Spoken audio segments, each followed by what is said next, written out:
Salam əleykum əziz vətəndaşlar. Mən müraciətim odur ki, məni sığınacaqlara yerləşdirmək istəyirdilər. Dedilər arayış yığ. Mən də getdim hər yerdə, yəni incidə o arayışı verirlər. Elə bir rüşvətxorluq baş alıb hər yerdə. Mənim başım ağciyər xəstəxanasında məni süründürdülər. Axır çəkiliş elədim. Dedim Nazirlər Kabinetinə müraciət edəcəm, Daxili İşlər Nazirinə müraciət edəcəm. Sonradan mənə o arayışı verdilər. Sonra da zəng elədi polis bölməsinə. Bu bizi söyür, təhqir eləyir, itələyir. Gəlin bunu tutun aparın. Yaxşı ki, vaxtında çıxdım, getdim oradan. Bu bir. İkincisi də dəlixanadan arayış istədilər. Getdim dəlixanadan arayış almağa. Aldım, gətirdim. Sosial xidmətlər işçiləri dedi, bu düzdür. Gedək səni təzədən alaq. Dedilər çəkiliş zad elə, tez bazar bizə versin. Mən də çəkiliş eləyəndən sonra verdilər, amma bilmədim nə. Aka orada yazıb mən dəliyəm. Bunlara da lazım idi məni yerləşdirməməkdən ötürü. Yalandan deyirlər ki, orada yer yoxdur, sonra sən dəlisən. Təzədən getdim arayış aldım öz poliklinikamdan ki, mən sərbəst adamam, necə mən olur Nazirlər Kabinetinə qəbula gedirəm, dəli deyirəm, Prezident Administrasiyasına qəbuluna gedirəm, dəli deyirəm. Amma arayış vermək üçün, bir sığınacağa yerləşdirmək üçün mən dəli oluram. Bir, necə olur Xankəndidə ermənilərə bir dənə arayış istəmirlər, sığınacağa yerləşdirirlər yeməyin kimi.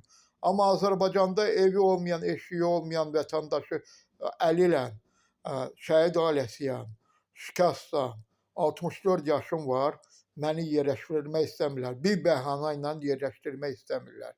Hər yerə də müraciət eləmişəm, ombudsmana müraciət eləmişəm, Nazirlər Kabinetinə müraciət eləmişəm, Prezident Administrasiyasına müraciət eləmişəm, Milli Məclisə müraciət eləmişəm. Bir qurum işləmir, Binəqədi rayon icra hakimiyyəti telefonu götürmür. Bir sosial xidmətlər vaxtında telefonu götürmürlər.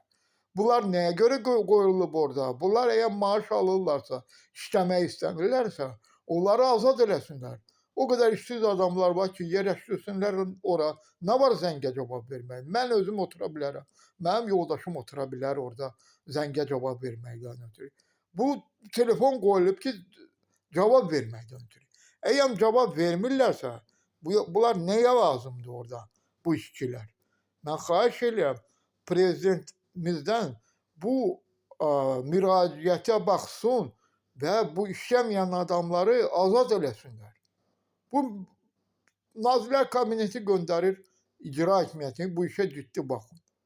Zəng edirlər, amma bir iş görmürlər. Göndəriblər kalyaska ilə bir dənə bizə 250 ilə, mən idarə eləyə bilmirəm yoldaşımı. Bir kalyaska həll eləyə bilmirsə bu hökumət nəyə lazımdır? O göndərir dost xidmət. Dost xidmətlə göndərir nazirliyə. Nazirliyə göndərir falan yerədir. Nazirlər Kabineti bu qərar çıxardı, biz o qərara zidd gedənlər. Nazirlər Kabinetinin özünə nə müraciət edirəm. Onlar da təzədən göndərilir, indi görə axırı nə olacaq? Mehriban xanıma yazmışam. Prezident aparatında olmuşam. Yəni Mehriban xanıma məktub yazdıblar. Oradan təzədən göndəriblər icra hakimiyyətinə. Bu biabırçılıqdır. Bu nə qədər məktub almaq olar? O komediya xanadakı kimi. Mən o məktublarla gərək aboy yapışdırım ki, həqiqətən bu qərar gəlib Milli Məclisdən, bu qərar gəlib Mehriban xanımdan, bu qərar gəlib Prezident Administrasiyasından. Aboy yapışdırım ki, cəmaət gəlib görsün ki, bu nə qədər məktub gələr. Bu məktublar gəlir, amma bir iş görülmür. Bu nəyə lazımdır bu orqanlar? Əgər onlar iş görmürlərsə, müftə nəyə görə pul alır? Bir dənə telefona zəng götürmürlər. Yalandan muzikanı qılırlar. Zır. Bu biabırçılıqdır. Bir nəzarət lazımdır bunlara. Daxili İşlər Naziri işləmir. Heç biri işləmir.